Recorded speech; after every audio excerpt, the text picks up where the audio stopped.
holidays are upon us. Hanukkah just ended on Friday, December 18th. Christmas Day was just here on December 25th. Kwanzaa is happening right now. If you recall, Kwanzaa is not a specific religious holiday. Instead, it is a time when African Americans get together to celebrate various cultures. They harvest festival traditions throughout Africa. So these incredible harvest festival traditions are celebrated during Kwanzaa. And there's a sense of community. Yes, community. Thus, I thought it would be fitting to make this week's podcast about community. Gosh, how my life changed between when I was pregnant and the first day of my child's life, when we already had some inkling that something was going on with the feeding. I used to be a workaholic. I don't think that I have mentioned this before on the podcast, but I used to work different jobs in the same week. I used to see people of all ages at a family medicine office 4 days a week. Then on the weekends, instead of seeing my family, I would work at an urgent care center. You would have probably considered me to be a workaholic because my life consisted of so much working, seeing patients, and trying to make a difference in that way. I would have described my community as being other doctors and healthcare professionals with whom I worked. I spent so much of my time just working. Maybe you understand that. Maybe you are also like me, and prior to having your baby, you worked a full-time job or even more than a full-time job, and then your baby was born. Then my baby was born. I realized really quickly that something was going on with the feeding. It didn't take much time after that to come to terms with the fact that I could no longer work as much as I once did. Let me tell you, as a doctor, you are conditioned for years and years to just work and work. Back in medical school, I would have classes from 8 a.m. until 9 p.m. That's 11 hours of schooling. It didn't help that I also worked on a public health degree at the same time. When classes were over, we were supposed to see patients in the hospital, and I would go for months without a day off because we were seeing patients on the weekends. Work hour restrictions were capped at about 100 hours per week. For medical students, that's like having 2 full-time jobs and then a part-time job on top of it. It was a lot. During residency, I once remember being up for 80 hours straight. That's like 2 full-time jobs straight because of all the patient care responsibility that fell on my shoulders. I was, seeing patients at the hospital, then I was on call, then I was delivering babies, and then I was seeing patients in the office. There was just so much responsibility that fell on my shoulder during residency. Luckily, the medical establishment has changed quite a bit since then. Nowadays, work hours are capped at 80 hours per week, average over 4 weeks, and at least 1 day off every 7 days, so it's a little better. It's better. Still hard, but better. Anyway, you leave medical training after spending almost a decade just trying to become a doctor, and then you're out in the real world. Many doctors who just sacrificed years and years of their lives to work, often making under minimum wage when all the work hours get counted together, are stuck in the cycle. They've just graduated from medical school and from residency, and they've just given like a good decade of their lives to becoming doctors, full doctors, board certified doctors. All many of them know how to do is to work. I fell into this cycle as well. Working was a way of life for me. It was just how I got to know. Yet, once my baby was born, and I was the one who was providing the breast milk to a child who hardly fed, or I was managing the severe colic episodes or the food allergies. I was managing the child who just cried and cried for hours on end every day. It was hard. Not every family has a wonderful grandpa or grandma who will take on part of this role. I was blessed I got some reprieve, but most of the caretaking still fell on me. daycares and nannies didn't really want to work with us because they noticed how difficult the feeding was and how much crying there was. I was it. I was the mom. In my case, I had to stop my way of life. My crazy workaholic way of life came to a sudden end. There I was. It was me and the baby. And I questioned who I was. Where was I if I wasn't a workaholic doctor? I also struggled with the feeling of community. Who was my community now that I spent so much of my time home with the baby? Of course, I had my parents, or the baby's grandparents with whom I grew up. They were part of that community. I also had doctor friends, many of whom had by that time left New Jersey for easier to practice states, so they weren't local, but they were still my friends. And I had friends from other areas, like from high school and from college. But most of my community that I spent the most amount of time with, was my work and the people at my job. And when I wasn't working, that community was gone. I didn't get to see them that much when I was no longer working. That's what I want to focus on today, creating that sense of community. When your life suddenly does a 180 and your top priority is caring for your child. Hi, I'm Dr. Evka. I'm a physician and a mom to a young child who fed reluctantly. I remember feeling so scared and so alone. It was hard for me to find the answers and the solutions as to why my child has significant feeding difficulties. It was hard to improve the feeding. Fast forward past many doctor's visits, lots of reading, multiple certifications on various aspects of feeding, and many feeding therapy sessions with me and the mom, you will see a mom and a child who have come a long way in the feeding department. Life feels so much less scary. I have so much powerful knowledge regarding early childhood feeding. Feeding has become easier and I have more of my life back. I created this Feeding Handbook podcast as I want you to have actionable, simple, step-by-step strategies so that you don't have to feel as scared or as alone as I once did.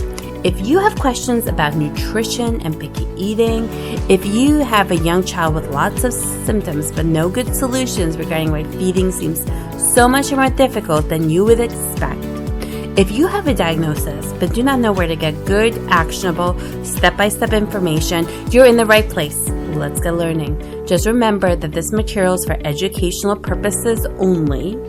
I'm not your doctor. If your child has specific medical concerns, please see your doctor or other members of your healthcare team. Today's episode is sponsored by the Crying Baby Academy, and I promise this is the last time this year that I will mention the Crying Baby Academy. If you are a new parent at the start of your journey with your baby and your baby just cries and cries, seems to have colic, or has concerning symptoms like reflux, the Crying Baby Academy may be just for you. I am looking for beta testers for my very first iteration of the Crying Baby Academy. Beta testing means that you get to tell me what it's like, but you get it for free.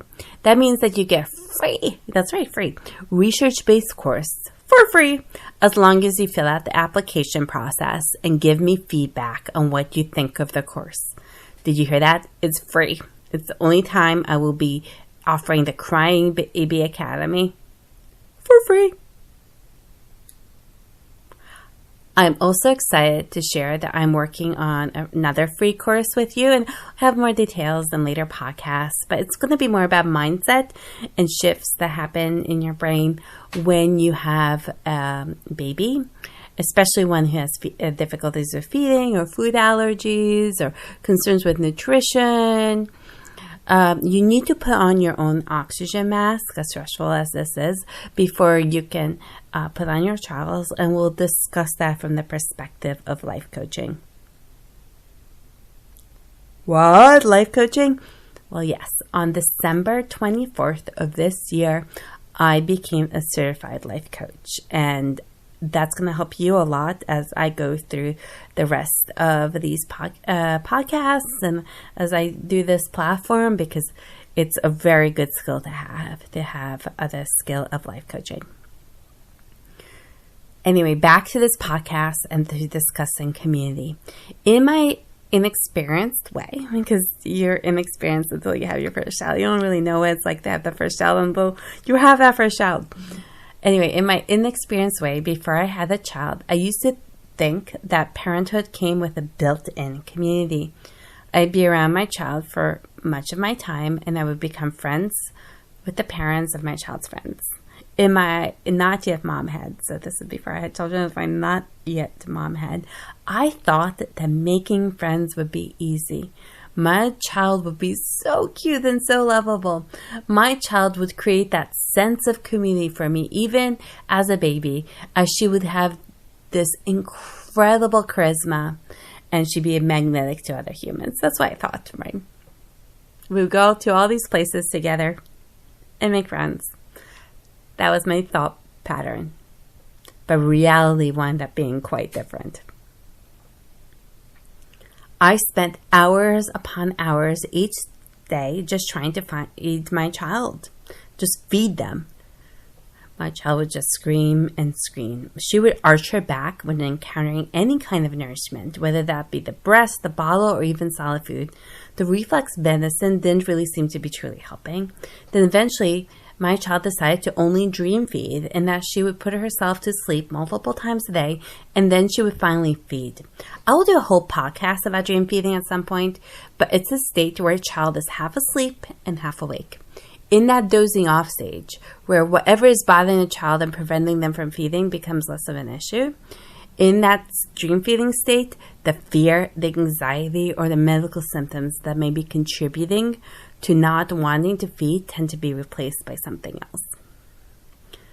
This feeding was incredibly time consuming, and I am sure that many of you can relate. If you have a child with a feeding tube and there are complications, you get this. You get the time consuming measure of this.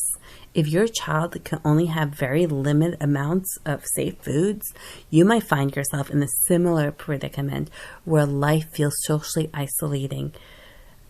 There are many situations where you're spending so much time on the feeding that the ability to go out is just limited. Then you have to re-examine your life. From where would you get that sense of community where you cannot go into the public around you as much as you'd like? You want a community that gets you and understands you. It might not necessarily come to you from all of the parent and me or mom and me groups meant for social interaction in your local area. You might not have the time or the energy for them. Thus, where do you get your community? In order to help answer that question, we first need to think about the very definition of community. A community consists of a group of people who have a particular characteristics in common. Community can be a feeling of friendly association with other individuals with whom you have things in common. Ideally, a community is a group of people who care about each other and have a shared identity. We need that community to help provide us with connection. We want to feel a sense of connection to others in what we do. We want to have relationships with others who understand us and who can feel like we can trust them because they get it. Being part of a community of people can feel safe. When you think about your local neighborhood where you live and you have a child with such significant challenges around food, will you feel that it's hard to go out? You can feel isolated and excluded. In your head, you might think, oh, look at all those other families in my neighborhood who have young children and how they are forming these bonds with each other over shared experiences. Instead of being able to partake in many of those same experiences with them in your neighborhood, your world can't do that. Your world is so focused on the feeding. How nice it would be if you were able to form connections with people who get you and where you are at this particular moment, people who get what it's like to be where you are right now. If the people who you know around you can't quite understand your experiences, it doesn't mean that other people can't. You're not alone in experiencing this feeding, these children or these babies who have feeding difficulties.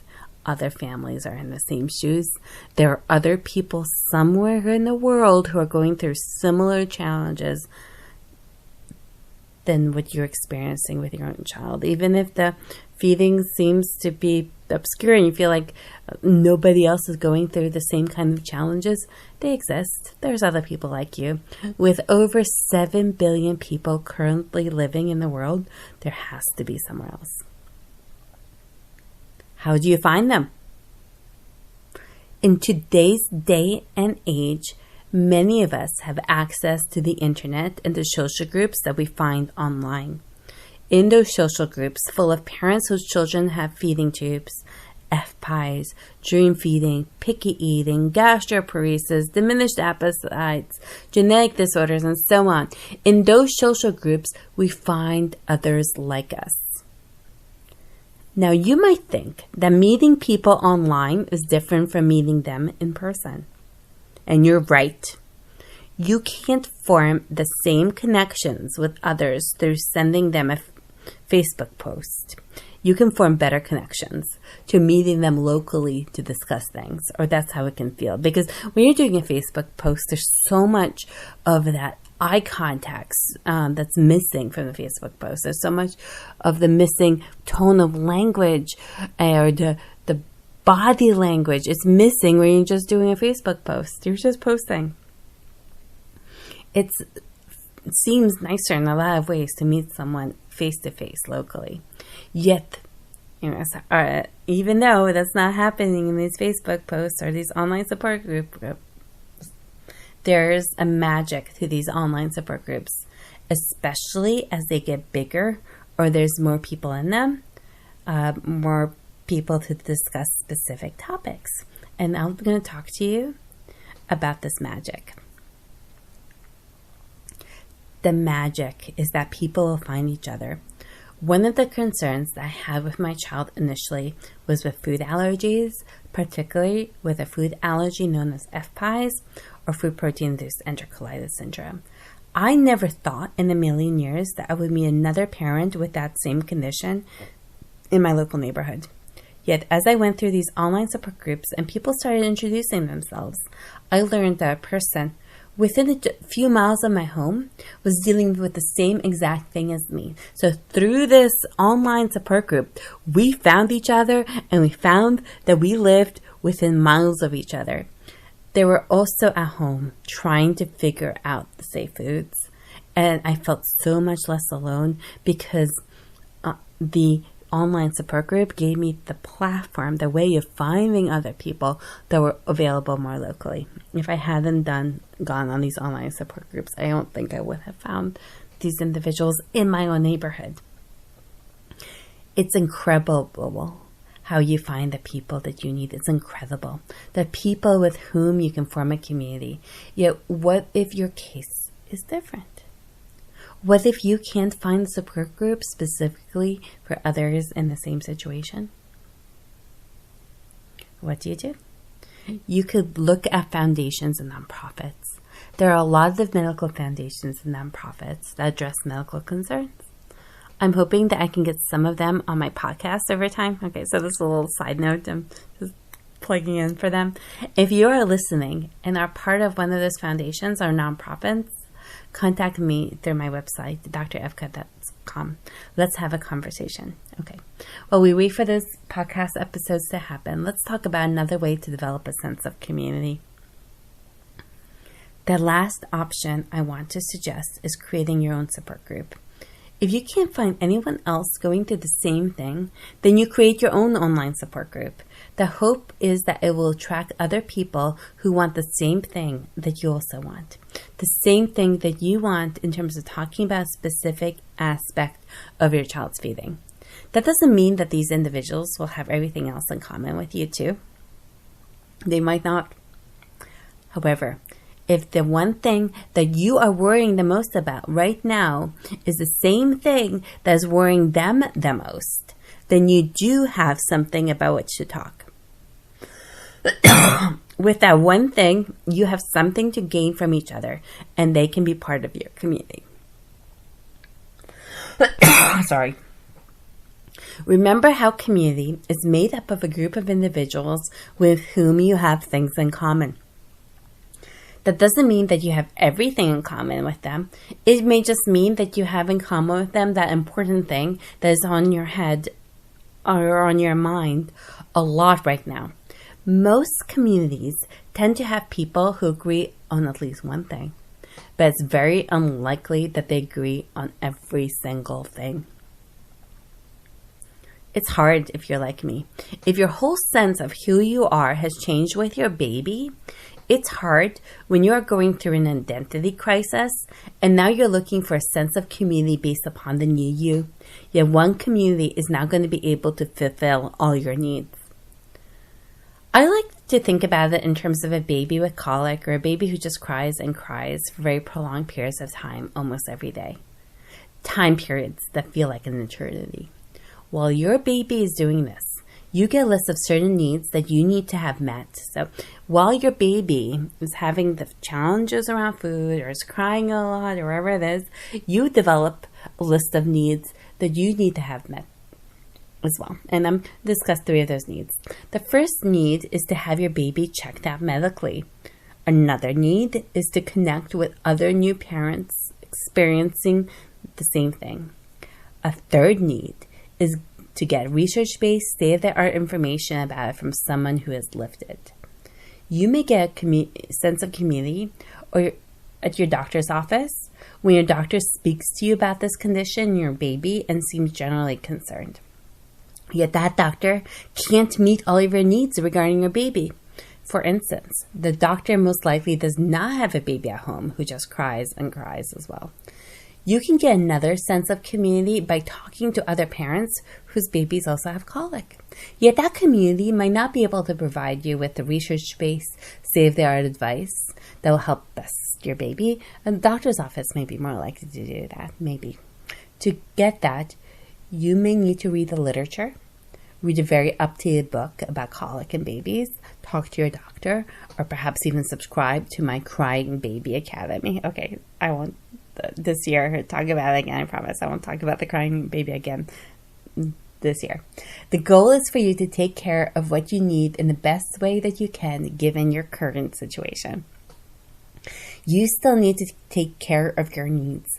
While your baby or young child may require you to take care of so many other needs, you are still a parent. You're still a human being, but you're also in a completely different age group. While it may be perfectly normal for a baby to need to have all or most of their needs met by another person, you are no longer a baby. If you expect another person to fit all of these needs for you, then you may come across as too needy. People tend to run away from too needy. Many people, especially those without certain personality disorders, can get scared when another person approaches them in the hope that that person will fill all or most of their needs. While you are going through the identity shift of being a new parent and finding that you can't quite relate to some other parents because of your young child's challenges, you need to figure out your needs and how to best meet them. It's like you need to put on your own oxygen mask too. It's not just about helping your child. A good way to figure out what your needs are is to write them down. Writing down your needs and then trying to find another person to help you to fulfill the human companionship part of your need, that's a good thing. Write it down. For instance, if your need is that you still need to get some exercise, but you can't seem to be able to make it out of the house, then perhaps you can find someone to be an exercise buddy and check in with you. My local moms group is currently doing that for free, but there are also paid services, if need be, that can do this, that can find exercise buddies for you, or that can be an exercise buddy. I have online gym classes. While your life is going through an identity shift, you might not be able to meet all your needs. Yet by writing down your needs, prioritizing them and trying to find the community among your top needs, especially if you think that those needs would be better filled in a community setting, then go ahead and do that. I'll walk you more through it in my freebie that comes after I'm finished promoting the Crying Baby Academy. So you'll see in a few weeks. Anyway, in that case, I'm hoping I will help you then, and I'm hoping I'll help you now. Thank you for listening to another episode of the Feeding Handbook Podcast, formerly known as the Feeding Made Easy Podcast. So glad you're listening. See you here again around the same time next week. And if you want to share your story about when your child and about the challenges you face with feeding, let me know. Contact me via my Instagram page or email me via my website, drevka.com. DOCTOREVKA.com. I'm so glad you're listening. Thank you. And happy holidays.